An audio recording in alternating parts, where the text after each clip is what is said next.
मैं जिनेंद्र आत्मा चैनल देख रहे सभी दर्शकों का मैं नलिनी स्वागत करती हूँ। आइए बढ़ते हैं आज के समाचारों की ओर। इस्कॉन जनपद द्वारा श्री श्री गौर निताई महाप्रसाद शोभा यात्रा श्रद्धा और भक्ति की अमिट छाप छोड़ संपन्न। इस्कॉन जनपद की ओर से रविवार 12 बजे दोपहर प्राचीन गौशाला डिवीजन नंबर 3 से श्री श्री गौर निताई महाप्रसाद शोभा यात्रा भक्ति और श्रद्धा भाव के साथ निकाली गई। शोभा यात्रा प्राचीन गौशाला से आरंभ होकर बाबा थान सिंह चौक, श्रृंगार सिनेमा रोड, समराला चौक, गुरु अर्जुन देव नगर, ग्रीनलैंड स्कूल से होते हुए मां वैष्णो धाम सेक्टर 32 से महाआरती के साथ संपन्न हुई। इस्कॉन लुधियाना के अध्यक्ष रक्षानाथ दास, वाइस चेयरमैन राजेश ढांडा, को चेयरमैन अमित गर्ग, महासचिव योगेश गुप्ता, उपाध्यक्ष अजय सिंघानिया आदि ने श्री श्री गौर निताई जी को रथ पर विराजमान करवाया और उनकी प्रथम आरती की। भक्तों ने भगवान श्री गौर निताई के रथ की रस्सी को खींच अपने आप को धन्य महसूस किया। शोभा यात्रा में मथुरा, वृंदावन, दिल्ली, मायापुर से आए भक्तों ने रथ के आगे मंत्र हरे कृष्ण हरे राम का कीर्तन कर झूमते नजर आए। इस्कॉन के देश विदेश के केंद्रों से आए हुए संकीर्तन बैंड अपनी मधुर ध्वनियों से लोगों को भाव विभोर कर रहे थे। महानगर की विभिन्न संकीर्तन मंडलियां भी श्री श्री गौर निताई की महिमा का गुणगान करते हुए चल रही थी, जिससे पूरा माहौल मायापुर धाम जैसा प्रतीत हो रहा था। सभी श्रद्धालुओं को महाप्रसाद बांटा गया। मां वैष्णो धाम में महाकाल महाआरती सेवा संघ के सदस्यों द्वारा गंगा की तर्ज पर भगवान श्री श्री गौर निताई जी की महाआरती कर शोभा यात्रा को विश्राम दिया गया। शोभा यात्रा के समापन पर मां वैष्णो धाम में भव्य आतिशबाजी भी की गई। भगवान का आगमन यूँ लग रहा है, लुधियाना आज आसमान हो गया है और इस आसमान में प्रभु के दर्शन एक पूर्णमासी के चंद्रमा सा मन को बहुत ही शोभायमान कर रहे हैं। मन में विशेष प्रसन्नता है।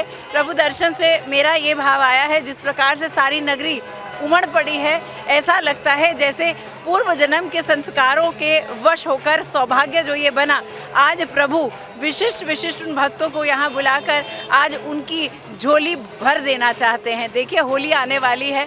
होली उत्सव से पहले भगवान का ये जो नगर भ्रमण, वो अपने गर्भगृह से निकलकर अपने भक्तों को जो दर्शन देने के लिए आए हैं, ये विशेष चुनावी शंखनाद से पहले मैं समझती हूँ प्रभु कह रहे हैं कि वास्तव में जो जय श्री कृष्ण जय श्री राम, जो राम का उच्चारण करता है, जो राम के पथ पे चलता है, जो सनातन की पताका को विशिष्ट बड़े दृढ़ता से थामे हुए हैं, इसी प्रकार का प्रचार प्रसार करने वाले जितने भी हमारे धर्म पर आचरण करने वाले, राजा होकर न बैठ जाए, लोकतंत्र है यहाँ पर, यदि उन्हें चुना जाए तो यहाँ राम की तरह सेवा में समर्पित होने वाले इस प्रकार के राजनेता इस बार इस धरती विशेष को प्राप्त होने चाहिए। ये मैं प्रभु के दरबार से ये विशेष भावना और ये विश्वास लेके जा रही हूँ। कलयुग नाम धारा, कलयुग में मात्र नाम लेने से ही प्रभु आपको मिल जाते हैं। बिल्कुल ठीक, कलयुग केवल नाम आधारा, पर उसके साथ ये भी कहा है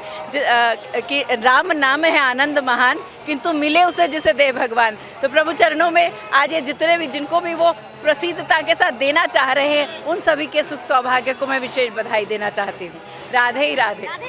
बिल्कुल बनाया जी, भक्ति में सारे लुधियाने का माहौल सारा भक्ति में बना हुआ है। इस वक्त सबको बहुत आनंद आ रहा है, गुणगान कर रहे हैं, पूरा गुणगान हो रहा है। ऐसे लग रहा है आज हम वृंदावन धाम आ गए। बहुत ही बड़ी स्टेटमेंट है कि वृंदावन जैसा लग रहा है यहाँ पे। और क्या कहेंगे इस यात्रा के बारे में? आज जो आयोजन हुआ ये महाभव्य आयोजन है। ऐसा आयोजन कभी नहीं हुआ लुधियाना में।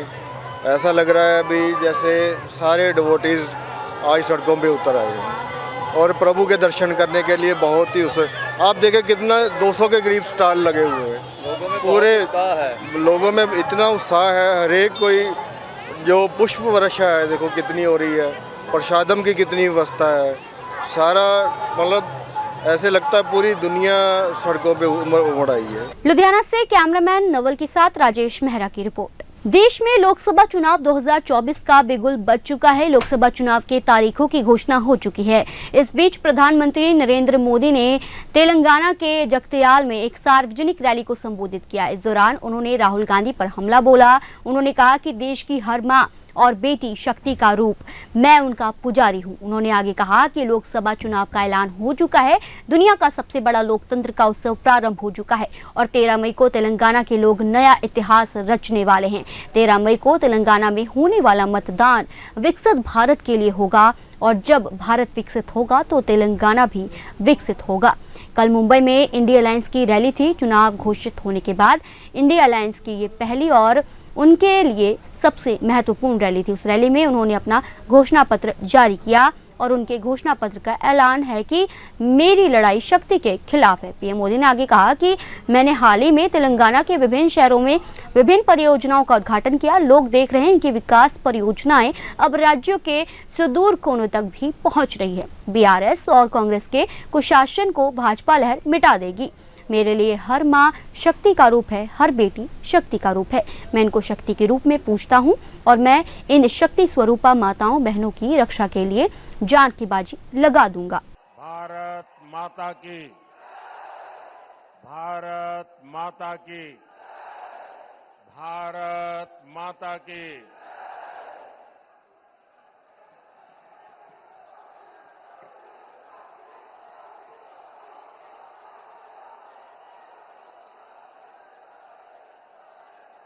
నా తెలంగాణ కుటుంబ సభ్యులందరికీ నమస్కారాలు। लोकसभा चुनाव का ऐलान हो चुका है। दुनिया का सबसे बड़ा लोकतंत्र का उत्सव प्रारंभ हो चुका है और 13 मई को तेलंगाना के लोग एक नया इतिहास रचने वाले हैं। 13 मई को तेलंगाना में होने वाला मतदान विकसित भारत के लिए होगा और जब भारत विकसित होगा तो तेलंगाना भी विकसित होगा।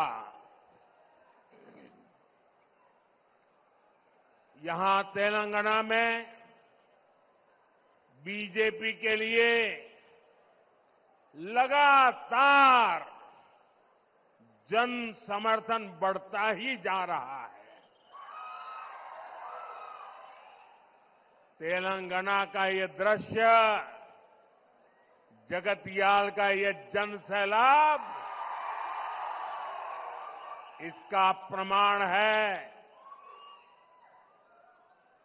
मैं पिछले 3 दिनों में दूसरी बार तेलंगाना आया हूं। उसके पहले मैं तेलंगाना के लिए हजारों करोड़ रुपयों की विकास परियोजना की सौगात लेकर भी आपकी सेवा में हाजिर हुआ था। इसी महीने मैंने आदिलाबाद से पूरे देश और तेलंगाना के लिए 56,000 करोड़ रुपए के विकास कार्यों का लोकार्पण, शिलान्यास किया था। संगारेड्डी में भी हाईवेज, रेलवेज और एयरवेज इंफ्रास्ट्रक्चर से जुड़ी हजारों करोड़ की परियोजनाओं को समर्पित किया था। ये विकास आज तेलंगाना के हर इलाके में पहुंच रहा है। आत्मा ब्यूरो की रिपोर्ट। कांग्रेस नेता राहुल गांधी ने मुंबई में भारत जोड़ो न्याय यात्रा की समापन समारोह में सरकार पर जमकर निशाना साधा। उन्होंने कहा, हिंदू धर्म में एक शब्द होता है शक्ति। हम एक शक्ति से लड़ रहे हैं। सवाल यह है कि वह शक्ति क्या है। राजा की आत्मा ईवीएम में है, यह सच है। राजा की आत्मा ईवीएम और देश की हर संस्था ईडी सीबीआई में है। इसके अलावा नेताओं के पार्टी छोड़ने का भी राहुल गांधी ने जिक्र किया। राहुल गांधी ने कहा कि महाराष्ट्र के एक वरिष्ठ नेता कांग्रेस पार्टी को छोड़ते हैं और मेरी मां से रोते हुए कहते हैं कि सोनिया जी, मुझे शर्म आ रही है कि मेरे पास इस शक्ति से लड़ने की हिम्मत नहीं है। मैं जेल नहीं जाना चाहता। इस तरह के हजारों लोगों को डराया गया है। कांग्रेस नेता राहुल गांधी ने रविवार को कहा कि बढ़ती बेरोजगारी, महंगाई और समाज में नफरत को उजागर करने के लिए उन्हें अपनी भारत जोड़ो यात्रा शुरू करने के लिए मजबूर होना पड़ा। अपनी भारत जोड़ो न्याय यात्रा के समापन के बाद मुंबई के शिवाजी पार्क में इंडिया गठबंधन की रैली गांधी ने कहा कि प्रधानमंत्री Narendra Modi EVM, ED, CBI और आयकर विभाग के बिना लोकसभा चुनाव नहीं जीत पाएंगे। गांधी ने कहा कि मोदी एक मुखौटा है जो शक्ति के लिए काम करते हैं। वे हल्का आदमी है जिनके पास 56 इंच का सीना नहीं है। कांग्रेस के पूर्व अध्यक्ष ने आरोप लगाया कि प्रधानमंत्री मोदी का भ्रष्टाचार पर एकाधिकार है। उन्होंने सवाल किया कि क्या आपको लगता है कि शिवसेना और राकांपा के लोग अलग होकर सत्तारूढ़ गठबंधन में ऐसे ही शामिल हो गए? खारगे जी, शरद पवार जी, उद्धव ठाकरे जी, स्टालिन जी, चंपाई सोरेन जी, कल्पना सोरेन जी, तेजस्वी यादव जी, फरूक अब्दुल्ला जी, प्रकाश अंबेडकर जी, महबूबा मुफ्ती जी, दीपंकर भट्टाचार्य जी, सैयद सादिक अली शेहब दंगल जी, स्टेज पे इंडिया अलायंस के वरिष्ठ नेता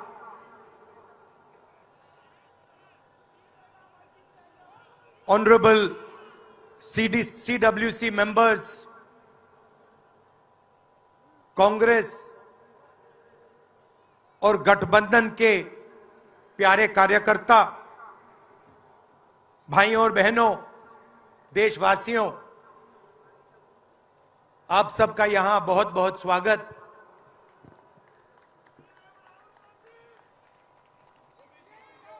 पिछले साल कन्याकुमारी से कश्मीर तक हमने यात्रा की।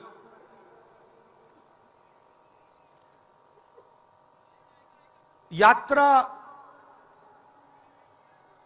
करनी पड़ी। अगर मैं अपने आप से पूछता 2004 में,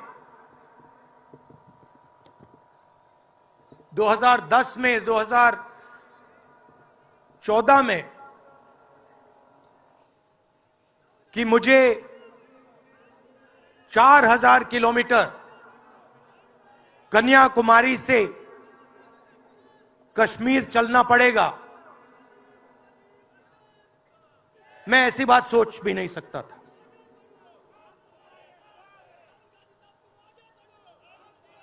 ये यात्रा, शांत हो जाएं, ये यात्रा हमें क्यों करनी पड़ी? क्योंकि देश का जो कम्युनिकेशन का सिस्टम है, चाहे वो मीडिया हो, सोशल मीडिया हो, वो आज देश के हाथ में नहीं है। जनता के जो मुद्दे हैं, बेरोजगारी, हिंसा, नफरत, महंगाई, किसानों के मुद्दे, अग्निवीर के मुद्दे, जवानों के मुद्दे, वो मुद्दे आपको मीडिया में नहीं दिखाई देंगे। तो हमने ये यात्रा करनी पड़ी क्योंकि और कोई चारा नहीं था। देश के ध्यान को पकड़ने के लिए विपक्ष को 4000 किलोमीटर, और सिर्फ राहुल गांधी नहीं चला, यह गलतफहमी में मत रहिए कि ये राहुल गांधी चला है। सब पार्टियों के, सब विपक्ष के पार्टियों के लोग चले, सब नेता आए, हिंदुस्तान का पूरा विपक्ष इन यात्राओं में शामिल हुआ। शरद पवार जी आए, उद्धव जी आए, तेजस्वी आए।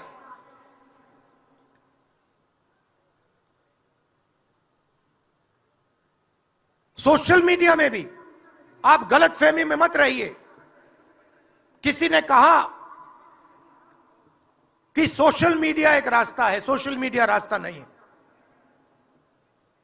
उस पर भी कंट्रोल है। अमेरिका की कंपनियों पर दबाव है।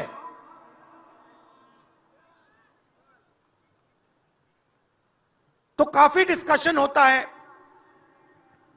कि हम बीजेपी से लड़ रहे हैं। आत्मा ब्यूरो की रिपोर्ट। कांग्रेस नेता राहुल गांधी के हिंदू धर्म में शक्ति वाले बयान को लेकर बवाल मच गया है। राहुल ने हिंदू धर्म में शक्ति शब्द का जिक्र करते हुए कहा कि वो शक्ति से लड़ रहे हैं, जिस पर राम जन्मभूमि मंदिर के मुख्य पुजारी आचार्य सत्येंद्र दास ने निशाना साधा है। उन्होंने राहुल गांधी को हिंदू विरोधी बताया और कहा कि इसलिए देश ने उनकी पार्टी को नकार दिया है। आचार्य सत्येंद्र दास ने कहा, राहुल गांधी खुद कह रहे हैं कि वो हिंदुओं से लड़ाई लड़ रहे हैं और कांग्रेस मुस्लिम पार्टी है, वो हिंदुओं के विरोध में ही है, हिंदुओं से ही लड़ते हैं। उन्होंने तो हमारे पूजनीय भगवान राम को भी नकार दिया और उन्हें भी काल्पनिक कह दिया। उन्होंने आगे कहा कि राहुल गांधी भी हिंदू नहीं है, वो हिंदू विरोधी है, इसलिए भारत ने उन्हें नकार दिया और वो सड़कों पर घूम रहे हैं और सड़क पर ही घूमते रहेंगे, क्योंकि भारत हिंदू बहु देश है और वो खुद ही कह रहे हैं कि वो हिंदुओं से लड़ रहे हैं, वो सनातन विरोधी है। इसी वजह से उनकी पार्टी की ये दुर्दशा हो रही है। आत्मा ब्यूरो की रिपोर्ट। पंजाब कांग्रेस के प्रधान राजा वड़िंग ने 2024 के लोकसभा चुनाव को लेकर दिया बड़ा बयान। कहा, हमें शेरों की जरूरत नहीं, हम बकरियों से काम चला लेंगे। बता दें, पंजाब कांग्रेस प्रधान राजा वड़िंग ने विपक्षी पार्टियों पर जमकर हमला बोला। बीजेपी अकाली दल के गठजोड़ पर उन्होंने कहा कि किसानों के रुख के कारण लोगों के सामने गठजोड़ करने का ऐलान नहीं कर रहे हैं, अंदर खाते तो एक ही हैं। वहीं जब उनसे आप और कांग्रेस की गठजोड़ पर सवाल किए गए तो उन्होंने साफ कह दिया कि आम आदमी पार्टी के साथ गठजोड़ वह नहीं कर रहे हैं। इसके साथ ही किसान निधि योजना का भी उन्होंने जिक्र किया। हाँ यार, वो मैनू पता लग गया कि वो सुखबीर बादल साहब भी पंजाब बचाओ यात्रा कर रहे ने, ते मैं आपदा इत्थे मिलन आया सी। आपदे साडे सत्कारयोग सरदार जग्गी जी रहंदे ने इस कॉलोनी दे विच, ਇੱਥੇ ਆ ਕੇ ਚਾਹ ਪਾਣੀ ਪੀਣ ਆਇਆ ਸੀਗਾ। ਤਿਆਰੀਆਂ ਕਿਸ ਤਰ੍ਹਾਂ ਦੀਆਂ ਇਲੈਕਸ਼ਨ ਦੀਆਂ ਜੀ, ਕਿਉਂਕਿ ਇਲੈਕਸ਼ਨ 'ਚ ਚਰਚਾ ਲਗਾਤਾਰ ਤੁਹਾਡੇ ਨਾਮ ਦੀ ਹੈ ਤਾਂ ਦੂਸਰੇ ਪਾਸੇ ਅੰਮ੍ਰਿਤਾ ਜੀ ਦੇ ਨਾਮ ਦੀ ਹੈ। ਦੇਖੋ ਬਾਬਾ ਸੁੱਖ ਰੱਖੇ ਜੀ, ਪੰਜਾਬ ਦੀਆਂ ਜਿਹੜੀਆਂ ਚੋਣਾਂ ਹੈ ਇਸ ਵਾਰੀ ਦੇ ਬਹੁਤ ਸਾਰੇ ਟੀਵੀ ਚੈਨਲਾਂ ਦੇ ਸਰਵੇਖਣ ਔਰ ਬਹੁਤ ਸਾਰੇ ਜਿਹੜੇ ਬੁੱਧੀਜੀਵ ਗੱਲਬਾਤ ਕਰ ਰਹੇ ਨੇ, ਉਹਦੇ ਵਿੱਚ ਕਾਂਗਰਸ ਪਾਰਟੀ, ਮੈਂ ਇਹ ਤਾਂ ਨਹੀਂ ਕਹਿੰਦਾ ਜਿਵੇਂ ਕੋਈ ਕਹਿੰਦਾ 13-0, ਕੋਈ ਕਹਿੰਦਾ ਕਿ ਅਸੀਂ 25 ਸਾਲ ਰਾਜ ਕਰਾਂਗੇ, बट मैनू उम्मीद है भी कांग्रेस पार्टी सब तो वड्डी पार्टी इस पार्लीमेंट दी चोणां दे विच बनेगी। कांग्रेस पार्टी लोगों ने वेख लिया, अकाली दल नूं भी वेख्या, आम आदमी पार्टी नूं भी मौका दिता, और जिस प्रकार पंजाब दे प्रति बीजेपी दा रवैया वो भी लोग जानते ने। सो मैनू उम्मीद लगती है कि कांग्रेस पक्षी लोगों का रुझान रहे। ਜਿਵੇਂ ਦੂਸਰੇ ਪਾਸੇ ਗਠਜੋੜ ਚੱਲ ਰਿਹਾ ਜੀ, ਦੂਸਰੇ ਏਰੀਆ ਦੇ ਵਿੱਚ, ਪੰਜਾਬ ਦੇ ਵਿੱਚ ਗਠਜੋੜ ਨਹੀਂ, ਤਾਂ ਫਿਰ ਕਿਸ ਤਰ੍ਹਾਂ ਰਹੇਗਾ ਜੀ? ਸੋ ਦੇਖੋ, ਸਾਡਾ ਗਠਜੋੜ ਤੁਹਾਡੇ ਸਾਹਮਣੇ ਹੈ, ਤੁਸੀਂ ਦੇਖਿਆ ਉਹ ਸਾਡੇ ਬੰਦੇ ਪੋਚ ਕਰ ਰਹੇ ਨੇ। ਅਸੀਂ ਪਹਿਲੇ ਦਿਨ ਤੋਂ ਕਹਿ ਰਹੇ ਹਾਂ ਕਿ ਅਸੀਂ 13 ਦੀਆਂ 13 ਸੀਟਾਂ ਤੇ ਚੁਣਾਵ ਲੜਾਂਗੇ। ਪੰਜਾਬ ਇੱਕ ਵੱਖਰਾ ਸੂਬਾ ਹੈ, ਪੰਜਾਬ ਦੀ ਆਪਣੀ ਵੱਖਰੀ ਪਹਿਚਾਣ ਹੈ। ਪੰਜਾਬ ਦੇ ਵਿੱਚ ਇਹ ਜਿਹੜੀ ਰਲ ਮਿਲ ਕੇ ਵਾਲਾ ਕੰਮ ਹੈ ਨਾ ਜੀ, ਇਹ ਬਹੁਤ ਘੱਟ ਚੱਲਦਾ, ਔਰ ਜਿਹੜੇ ਲੋਕ ਇਸ ਤਰ੍ਹਾਂ ਦੀ ਕੰਮ ਕਰਦੇ ਹੈ, ਆ ਤੁਸੀਂ ਦੇਖੋ ਹੁਣ ਬੀਜੇਪੀ ਦਾ ਅਕਾਲੀ ਦਲ ਦਾ ਆਪਸ ਵਿੱਚ ਰੌਲਾ ਪਿਆ ਹੋਇਆ। बीजेपी वाले चाहते हैं कि गठजोड़ हो जाए, अकाली दल भी चाहता है गठजोड़, अंदर खाते तो गठजोड़ है, लेकिन डर सता रहा है कि अगर गठजोड़ हो जाता है तो फिर पंजाब का जिहड़ा किसान है उसका रुख किद्दां रहेगा। सो ये भंबल भूसा विहार है, लोगों को सब पता है कि की चल रहा, और असी कल्ले लड़ना पसंद करांगे। और असी पहले दिनों साडी पंजाब की लीडरशिप ने गल तय करती सी कि असी किसी प्रकार का आम आदमी पार्टी ना साडा कोई गठजोड़ नहीं। किसानों ने ऐलान करता भी असी विरोध करांगे बीजेपी का, जिन्ने जन साडियां मंगां नहीं, वो क्यों ना करन जी। मैनू एक गल दसो, जिन्हां दे तुसी लॉ सस्पेंड करते किसानां दे, खेती प्रधान सूबा है जी। एक गल मैं होर भी दसना चाहना है पंजाब दे लोगों नूं ਚਾਹੇ ਉਹ ਕਮਿਸ਼ਨ ਏਜੰਟ ਦੀ ਦੁਕਾਨ ਹੈ, ਚਾਹੇ ਉਹ ਮੈਰਿਜ ਪੈਲੇਸਿਸ ਹੈ, ਚਾਹੇ ਕੋਈ ਹੋਰ ਕਾਰੋਬਾਰ ਹੈ, ਫੈਕਟਰੀਆਂ, ਕਾਟਨ ਫੈਕਟਰੀਆਂ ਜਾਂ ਰਾਈਸ ਸ਼ੈਲਰਸ ਨੇ, ਸਾਰੇ ਦੇ ਸਾਰੇ ਸੰਬੰਧਿਤ ਇਸ ਕਿਸਾਨੀ ਨਾਲ ਹੈ। ਉਹਦਾ ਕਾਰਨ ਕੀ ਹੈ? MSP ਦੀ ਜਿਹੜੀ ਫਸਲ ਹੈ, ਕਰੋਨਾ ਦੇ ਵਿੱਚ ਕਿਉਂ ਨਹੀਂ ਇਫੈਕਟ ਹੋਇਆ ਸਾਡੇ ਨਾਲ? ਸਾਡੀ ਫਸਲ ਚੱਕੀ ਗਈ। ਘੱਟੋ ਘੱਟ 70 ਤੋਂ 80 ਹਜ਼ਾਰ ਕਰੋੜ ਰੁਪਇਆ ਸਾਡਾ ਦੋਵਾਂ ਫਸਲਾਂ ਦਾ ਪੰਜਾਬ 'ਚ ਆ ਗਿਆ। ਉਸੇ ਗੱਲ ਨਾਲ ਹੀ ਬਾਜ਼ਾਰਾਂ 'ਚ ਰੌਣਕਾਂ ਲੱਗਦੀਆਂ। ਜੇ ਉਹ MSP ਦੇ ਜਿਹੜੇ ਮਨਸੂਬੇ ਗੁਣੇ ਜਾ ਰਹੇ ਹੈ ਕਿ ਉਹਨੂੰ ਖਤਮ ਕਰ ਦਈਏ, ਤੁਸੀਂ ਫਾਰਮੂਲਾ ਬਿੱਲ ਬਣਾਏ, ਫਿਰ ਤੁਸੀਂ ਸਸਪੈਂਡ ਕਰਤੇ। ਜਦੋਂ ਸਸਪੈਂਡ ਕਰਤੇ ਤੇ ਉਹਨਾਂ ਦਾ ਨੋਟੀਫਿਕੇਸ਼ਨ ਲਿਆਓ ਜੀ। ਤੁਸੀਂ ਨੋਟੀਫਿਕੇਸ਼ਨ ਕਿਉਂ ਨਹੀਂ ਲਿਆਉਂਦੇ? ਇਹਦਾ ਮਤਲਬ ਇਹ ਹੈ ਵੀ ਤੁਸੀਂ ਚੋਣਾਂ ਤੋਂ ਬਾਅਦ ਦੁਬਾਰੇ ਤੁਸੀਂ ਉਹ ਕਾਲੇ ਕਾਨੂੰਨ ਵਾਪਸ ਕਰ ਸਕਦੇ ਹੋ। ਫਿਰ ਉਹ ਲੀਗਲ ਗਰੰਟੀ ਮੰਗਦਾ ਹੈ। ਇਹ ਨਹੀਂ ਕਹਿੰਦਾ ਵੀ ਸਾਡਾ ਤੁਸੀਂ ਖਰੀਦੋ। ਸਾਡੀ ਇਸ ਭਾਅ ਤੋਂ ਥੱਲੇ ਸਾਡੀ ਫਸਲ ਨਾ ਖਰੀਦੀ ਜਾਵੇ। ਅੱਜ ਜੇ ਲੋਐਸਟ ਸਾਰੀ ਸਵਾਮੀਨਾਥਨ ਕਮਿਸ਼ਨ ਦੀ ਗੱਲ ਕਰ ਲਈਏ ਤੇ ਕਿਸਾਨ ਦੀ ਇਨਕਮ ਦੀ ਗੱਲ ਕਰ ਲਈਏ ਤਾਂ ਪਰ ਡੇ 26 ਰੁਪਏ ਉਹਦੇ ਹਿੱਸੇ ਨਹੀਂ ਆ ਰਹੇ। ਇਹ ਬਿਲਕੁਲ ਸੱਚ ਹੈ, ਇਹਦੇ 'ਚ ਕੋਈ ਕਤਕਤਨੀ ਨਹੀਂ ਹੈ। ਔਰ ਜਿਸ ਤਰੀਕੇ ਦਾ ਰਵੱਈਆ ਵਰਤਿਆ ਗਿਆ ਕੇਂਦਰ ਸਰਕਾਰ ਵੱਲੋਂ, ਤੁਹਾਨੂੰ ਪਤਾ ਹੈ ਕਿਸਾਨ ਨਿਧੀ ਯੋਜਨਾ ਇੱਕ 23 ਲੱਖ ਕਿਸਾਨਾਂ ਨੂੰ 6-6 ਹਜ਼ਾਰ ਰੁਪਏ ਆਉਂਦਾ ਸੀ। ਜਦੋਂ ਕਿਸਾਨ ਬਾਰਡਰ ਤੇ ਜਾ ਕੇ ਬਹਿ ਗਿਆ, ਹੁਣ 18.5 ਲੱਖ ਬੰਦੇ ਦਾ ਕਿਸਾਨਾਂ ਦਾ ਉਹ ਕਿਸਾਨ ਨਿਧੀ ਯੋਜਨਾ ਤੋਂ ਨਾਮ ਕੱਟਤਾ। 18.5 ਲੱਖ ਦਾ ਜਾਣ ਕੇ ਕਹਿੰਦੇ ਇਹਨਾਂ ਦੇ ਡਾਕੂਮੈਂਟਸ ਪੂਰੇ ਨਹੀਂ ਹੈ। ਪਹਿਲਾਂ 23 ਲੱਖ ਨੂੰ ਤੁਸੀਂ ਕਿੱਥੋਂ ਦਿੰਦੇ ਸੀ ਜੀ ਕਿਸਾਨ ਨਿਧੀ ਯੋਜਨਾ? ਹੌਲੀ ਹੌਲੀ ਸਿਸਟਮ ਕੀ ਹੈ, ਪੰਜਾਬ ਦੇ ਲੋਕ ਜਿਹੜੇ ਅਣਖੀ ਔਰ ਗੈਰਤੀ ਹੈਗੇ ਹੈ, ਮਤਲਬ ਕਿ ਉਹ ਕਿਸੇ ਦੀ ਈਨ ਨਹੀਂ ਮੰਨਦੇ, ਚਾਹੇ ਉਹ ਹਿੰਦੂ ਹੈ, ਚਾਹੇ ਉਹ ਸਿੱਖ ਹੈ, ਚਾਹੇ ਉਹ ਗਰੀਬ ਹੈ। ਇਹ ਪੰਜਾਬ ਨੂੰ ਇੱਕ ਵਰਦਾਨ ਹੈ ਸੱਚੇ ਪਾਤਸ਼ਾਹ ਦਾ ਕਿ ਉਹ ਪਿਆਰ ਨਾਲ ਤਾਂ ਉਹਨਾਂ ਨੂੰ ਵੱਢ ਲਓ, ਲੇਕਿਨ ਉਹ ਈਨ ਨਹੀਂ ਮੰਨਦੇ। ਇਹ ਹੌਲੀ ਹੌਲੀ ਸਾਨੂੰ ਆਰਥਿਕ ਕਮਜ਼ੋਰ ਕਰਨਾ ਚਾਹੁੰਦੇ ਆ ਕਿ ਪੰਜਾਬ ਆਰਥਿਕ ਕਮਜ਼ੋਰ ਹੋ ਜਾਏਗਾ, ਫਿਰ ਪੰਜਾਬ ਤੇ ਅਸੀਂ ਭਾਜਪਾ ਦੀ ਜਿਹੜੀ ਸੋਚ ਹੈ ਉਹ ਲਾਗੂ ਕਰ ਸਕਦੇ ਹਾਂ। ਨਰਿੰਦਰ ਮੋਦੀ ਜੀ ਕਿਉਂਕਿ ਪੂਰਾ ਦੇਸ਼ ਜਿੱਤ ਲਿਆ, ਉਹਨਾਂ ਦੇ ਮਨ 'ਚ ਇੱਕ ਇੱਛਾ ਹੈ, ਜਿਵੇਂ ਸਿਕੰਦਰ ਬਾਦਸ਼ਾਹ ਸਾਰਾ ਜਿੱਤ ਲਿਆ ਸੀ ਕੰਮ, ਉਹ ਇੱਛਾ ਹੈ ਮੋਦੀ ਜੀ ਦੇ ਮਨ 'ਚ ਕਿ ਪੰਜਾਬ ਜਿੱਤਣਾ ਹੈ। ਪਰ ਪੰਜਾਬ ਜਿੱਤਿਆ ਨਹੀਂ ਜਾਣਾ, ਪੰਜਾਬ ਨਹੀਂ ਜਿੱਤਿਆ ਜਾਣਾ। ਇੱਥੇ ਉਹ ਪੰਜਾਬ ਦੇ ਲੋਕ ਹੈ, ਇਹ ਵੱਖਰੀ ਕਿਸਮ ਦੀ ਮੈਂ ਸਮਝਦਾ ਕਿ ਇਹਨਾਂ 'ਚ ਜੋਸ਼ ਹੈ। ਇੱਕ ਬੰਦਾ ਕਾਰਗਿਲ ਦਾ ਬਾਰਡਰ ਹੋਵੇ, ਤੁਸੀਂ ਦੇਖ ਲਓ ਨਾ, ਐਡਾ ਕੁ ਪੰਜਾਬ ਹੈ। ਜੇ ਸ਼ਹੀਦੀਆਂ ਦਿੱਤੀਆਂ ਪੰਜਾਬ ਨੇ ਸਭ ਤੋਂ ਵੱਧ ਦਿੱਤੀਆਂ। ਆਜ਼ਾਦੀ, ਜੰਗੇ ਆਜ਼ਾਦੀ ਦੇ ਵਿੱਚ ਜਿਹੜਾ ਦੇਸ਼ ਦੀ ਆਜ਼ਾਦੀ ਦੇ ਵਿੱਚ ਯੋਗਦਾਨ ਪਾਇਆ ਪੰਜਾਬੀਆਂ ਨੇ ਪਾਇਆ। ਕਾਰਗਿਲ ਦੀ ਲੜਾਈ, 65 ਦੀ ਲੜਾਈ, ਪਾਕਿਸਤਾਨ ਨਾਲ ਲੜਾਈ, ਬੰਗਲਾਦੇਸ਼ ਨਾਲ ਲੜਾਈ, ਸਭ ਤੋਂ ਵੱਧ ਪੰਜਾਬੀ ਸ਼ਹੀਦ ਹੋਏ ਹੋਣੇ ਔਰ ਇੱਕ ਇੱਕ ਬੰਦੇ ਨੇ 12-12 ਨਾਲ ਲੜਿਆ। ਸੋ ਇਹ ਜਿੱਤਿਆ ਨਹੀਂ ਜਾਣਾ, ਇੱਥੇ ਆ ਕੇ उन्होंने आप हार बनना।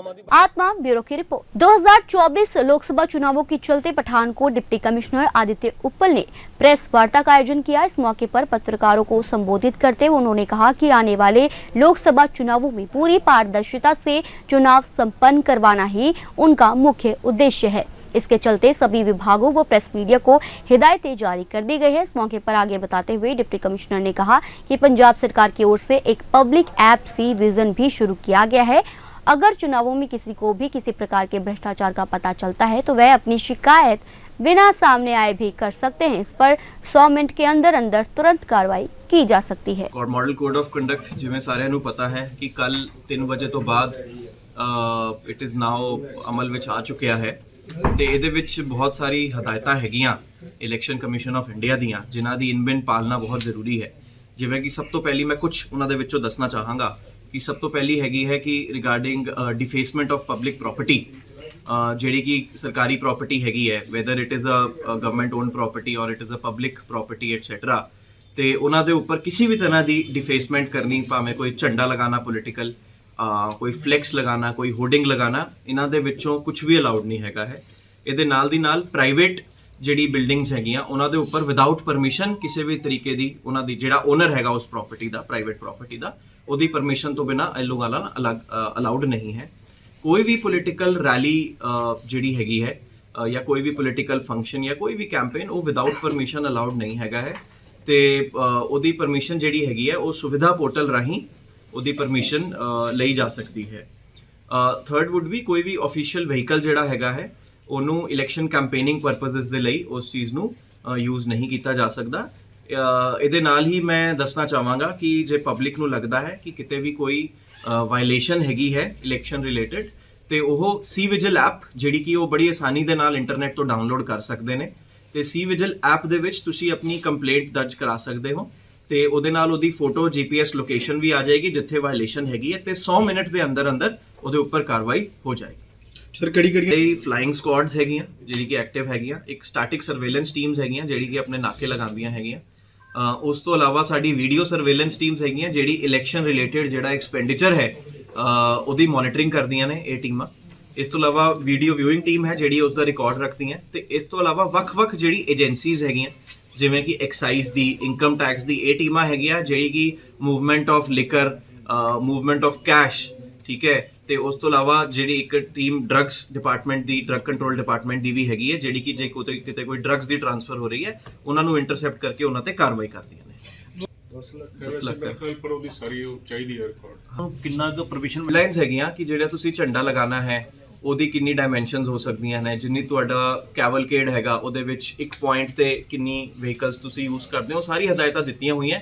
ਅਸੀਂ ਪੋਲੀਟੀਕਲ पार्टीज ਨਾਲ ਇੱਕ सेपरेट मीटिंग करके पूरी हदायत उन्होंने हैंड ओवर। पठानकोट से आलोक कुमार की रिपोर्ट। जिला संगरूर में डीसी संगरूर और एसएसपी संगरूर की ओर से प्रेस कॉन्फ्रेंस की गई, जहां मीडिया को जानकारी देते हुए डीसी संगरूर ने बताया कि आगामी मेंबर पार्लियामेंट चुनाव को लेकर सभी तैयारियां चल रही है। प्रशासन की ओर से बहुत सारे अच्छे इंतजाम किए गए हैं। वहीं उन्होंने आगे बताया कि आम जनता के लिए सी विजिल ऐप पहले से ही बनाया जा चुका है, जिसके जरिए यह ऐप अगर किसी को ऐसा लगता है कि शहर में आचार संहिता का उल्लंघन हो रहा है तो वह उसकी जानकारी उस ऐप पर दे सकता है। उन्होंने आगे कहा कि प्रशासन की ओर से सभी पुख्ता इंतजाम किए गए हैं और वे हर चीज़ पर नज़र बनाए हुए हैं। इसके साथ ही एसएसपी संगरूर ने जानकारी देते हुए बताया कि संगरूर में अर्धसैनिक बल आ चुका है, जिसके बाद उन्हें अलग अलग नाकों पर तैनात कर दिया गया है। जी, इलेक्शन कमीशन ऑफ इंडिया ने जो मॉडल कोड ऑफ कंडक्ट का अनाउंसमेंट सैटरडे को किया था, उसके संदर्भ में आज ये प्रेस कॉन्फ्रेंस भी सारे मीडिया के साथियों के साथ करी गई है। इसमें आज हमने जो पार्लियामेंट्री कॉन्स्टिट्यूएंसी संगरूर की, जिसमें 9 असेंबली कॉन्स्टिट्यूएंसीज़ हैं, 5 संगरूर की, 1 मलेरकोटला और 3 बरनाला की, ये 9 कॉन्स्टिट्यूएंसीज़ के लिए आज हमने प्रेस ब्रीफिंग रखी है, जिसमें हमने बताया है कितने हमारे वोटर्स हैं, क्या क्या उनके एज ग्रुप्स हैं और क्या हमारी तैयारियां विज़ाविज़ लॉ एंड ऑर्डर भी, ईवीएम प्रिपरेशन भी, पॉलिटिकल पार्टीज़ को इन्फॉर्म करने की भी। तो हमारी तैयारियां पूरी मुकम्मल हैं। जो इलेक्शन कमीशन ने अपना रोस्टर इशू करा है, जहां पर हमारे लास्ट फेज़ के अंदर हमारे इलेक्शन होने हैं, उसके लिए हमारी तैयारियां पूरी है और समय समय पे जो भी एडवांसमेंट होंगी, जो भी नई इन्फॉर्मेशन वो आपसे साझी करी जाएंगी। बिल्कुल जी, बॉर्डर एरिया संगरूर ज़िले का जो बॉर्डर है, इंटरस्टेट बॉर्डर 55 किलोमीटर का ज़िला फ़तेहाबाद और जींद के साथ मिलता है। इसके संदर्भ में 4 नाके वहाँ पे हमारे एस्टेब्लिश्ड हैं और डीसी जींद, डीसी फ़तेहाबाद और एसएसपी फ़तेहाबाद, एसएसपी जींद, उनके साथ मेरी और एसएसपी संगरूर की हमारी जो है एक मीटिंग ऑलरेडी हो चुकी है, जहाँ पर हमने इन्फॉर्मेशन शेयरिंग किस तरीके से करनी है, क्या चैनल होना चाहिए, कौन लिस्ट ऑफ पीओज हैं, वो सारे हम आपस में एक दूसरे का एक्सचेंज करेंगे, जिससे कोई भी अगर कुछ इशू आता है तो उसका फटाफट से निपटारा हो सके। जो भी MCC ਦੀ ਗਾਈਡਲਾਈਨਸ ਹੈ ਉਹਦੇ ਮੁਤਾਬਿਕ ਹੀ ਸਾਰਾ ਪ੍ਰਕਿਰਿਆ ਚੱਲਦੀ ਹੈਗੀ। ਇਲੈਕਸ਼ਨ ਕੋਡ ਦੇ ਜਦੋਂ ਇਨਫੋਰਸ ਹੁੰਦਾ ਉਸ ਟਾਈਮ ਦੇ ਦੌਰਾਨ ਸਾਡੇ ਕੋਲ ਸੰਗਰੂਰ ਦੇ ਵਿੱਚ ਜਿੰਨੀ ਸਾਡੀ ਸੁਰੱਖਿਆ ਬਲ ਹੈ ਉਹਦੇ ਨਾਲ ਨਾਲ ਸਾਡੇ ਕੋਲ ਇੱਕ ਇੰਡੋ ਤਿੱਬਤਨ ਬਾਰਡਰ ਪੁਲਿਸ ITBP ਦੀ ਕੰਪਨੀ ਵੀ ਆਈ ਹੈਗੀ, ਪੈਰਾਮਿਲਟਰੀ ਕੰਪਨੀ, ਤੇ ਉਹਦੇ ਨਾਲ ਅਸੀਂ ਏਰੀਆ ਡੋਮੀਨੇਸ਼ਨ ਐਕਸਰਸਾਈਜ਼ ਵੀ ਕਰ ਰਹੇ ਹਾਂ ਤੇ ਲੋਕਾਂ ਨੂੰ ਮਹਿਫੂਜ਼ ਰੱਖਣ ਲਈ ਅਸੀਂ ਫਲੈਗ ਮਾਰਚਸ ਵੀ ਕੰਡਕਟ ਕਰ ਰਹੇ ਹਾਂ। ਸਰ ਕਿੰਨੀਆਂ ਟੀਮਾਂ ਜਿਹੜੀ ਬਾਹਰਲੀ ਫੋਰਸ ਦੀਆਂ ਆਈਆਂ ਨੇ? ਹਾਲੇ ਤੱਕ ਇੱਕ ਟੁਕੜੀ ITBP ਕੰਪਨੀ ਜਿਹੜੀ ਪੈਰਾਮਿਲਟਰੀ ਫੋਰਸ ਹੈ ਉਸਦੀ ਆਪਾਂ ਨੂੰ ਮੁਹੱਈਆ ਕਰਾਈ ਗਈ ਹੈ। ਸੈਂਸਿਟਿਵ ਏਰੀਆ ਕਿਹੜਾ ਘੋਸ਼ਿਤ ਕੀਤਾ ਜੀ? ਉਹ ਤੁਹਾਨੂੰ ਲਿਸਟ DC ਆਫਿਸ ਦੇ ਪਾਏਗਾ, ਲੇਕਿਨ ਅਸੀਂ ਆਪਣੇ ਸਾਰੇ ਏਰੀਆਜ਼ ਨੂੰ ਰੋਸਟਰ ਬਣਾ ਕੇ ਡੋਮੀਨੇਟ ਕਰ ਰਹੇ ਹਾਂ। ਕਿੰਨੇ ਨਾਕੇ ਜਿਹੜੇ ਲਗਾਏ ਗਏ ਨੇ ਜੀ, ਕਿਉਂਕਿ ਬਾਰਡਰ ਏਰੀਆ ਪੈਂਦਾ ਜੀ, ਸ਼ਰਾਬ ਦੀ ਤਸਕਰੀ ਜਾਂ ਕੁਛ ਹੈ? ਸਾਡੇ 4 ਇੰਟਰਸਟੇਟ ਨਾਕੇ ਹੋਣਗੇ ਐਜ਼ ਆਫ ਨਾਓ, 2 ਆਪਰੇਸ਼ਨਲ ਹੈਗੇ ਤੇ ਬਾਕੀ ਵੀ ਅਸੀਂ ਜੀਂਦ ਤੇ ਫਤਿਹਾਬਾਦ ਦੇ ਨਾਲ ਮਿਲ ਕੇ ਅਸੀਂ ਮੇਰਾ ਨਾਕਾਬੰਦੀ ਵੀ ਕਰਾਂਗੇ। ਸਰ ਕੋਈ ਸਪੈਸ਼ਲ ਫੋਰਸ ਦੀ ਮੰਗ ਕੀਤੀ ਹੈ ਜੀ? ਕੀਤੀ ਜੀ ਬਿਲਕੁਲ, ਫੋਰਸ ਦੀ ਵੀ ਅਸੀਂ ਕੀਤੀ ਹੈ। ਉਹ ਸਾਨੂੰ ਇੱਕ ਵਾਰ ਪਹਿਲਾਂ ਅਲਾਟ ਹੋ ਜਾਏ, ਅਸੀਂ ਆਪਣੀ ਰਿਕੁਆਇਰਮੈਂਟਸ ਭੇਜ ਚੁੱਕੇ ਹਾਂ, ਬਿਕੋਜ਼ ਸਾਨੂੰ ਨਾ ਸਿਰਫ ਪੋਲਿੰਗ ਬੂਥ ਕਵਰ ਕਰਨੇ ਪੈਣਗੇ ਬਟ ਸਾਨੂੰ ਮੂਵਮੈਂਟ ਵਾਸਤੇ ਮੋਬਾਈਲ ਟੀਮਸ ਵੀ ਬਣਾਉਣੀ ਪੈਣਗੀਆਂ। ਸਰ ਕੋਈ ਕੰਪਲੇਂਟ ਦਰਜ ਕਰਨੀ ਹੋਵੇ ਜਾਂ ਪੁਲਿਸ ਨਾਲ ਦੀ ਰਾਜ ਨੂੰ ਕੋਈ ਕੰਟੈਕਟ? ਜੋ ਇਲੈਕਸ਼ਨ ਕਮਿਸ਼ਨ ਦਾ ਜੀ ਪੋਰਟਲ ਹੋਏਗਾ ਉਸ ਦੇ ਉੱਤੇ ਕੰਪਲੇਂਟਸ ਐਜ਼ ਆਲਵੇਜ਼ ਦਰਜ ਹੁੰਦੀਆਂ ਨੇ ਤੇ ਉਹ ਸਾਡੇ ਕੋਲ ਆ ਜਾਂਦੀਆਂ, ਕੋਈ ਟਾਈਮ ਫਰੇਮ ਦੇ ਵਿੱਚ ਹੀ ਅਸੀਂ ਰਿਜ਼ੋਲਵ ਕਰਨੀਆਂ ਹੁੰਦੀਆਂ। ਪੈਸੇ ਕਿੰਨੇ ਕੈਰੀ ਕਰ ਸਕਦਾ ਸਰ ਬੰਦਾ, ਕੋਈ ਵੀ political party? As per guidelines ਹੋਏਗਾ ਜੀ, ਉਹ ਗਾਈਡਲਾਈਨਸ ਜਦੋਂ ਹੀ ਆ ਜਾਣਗੀਆਂ ਮੈਂ DC ਸਾਹਿਬ ਨੂੰ ਵੀ ਰਿਕੁਐਸਟ ਕਰਾਂਗੇ ਅਸੀਂ ਉਹ ਸਾਰਿਆਂ ਦੇ ਵਿੱਚ ਪਬਲਿਕ ਵੀ ਕਰਦੀ ਹੈ। आज के समाचार बस यहीं तक, कल फिर हाजिर होंगे कुछ नए समाचारों के साथ। तब तक आप देखते रहिए आत्मा चैनल। धन्यवाद।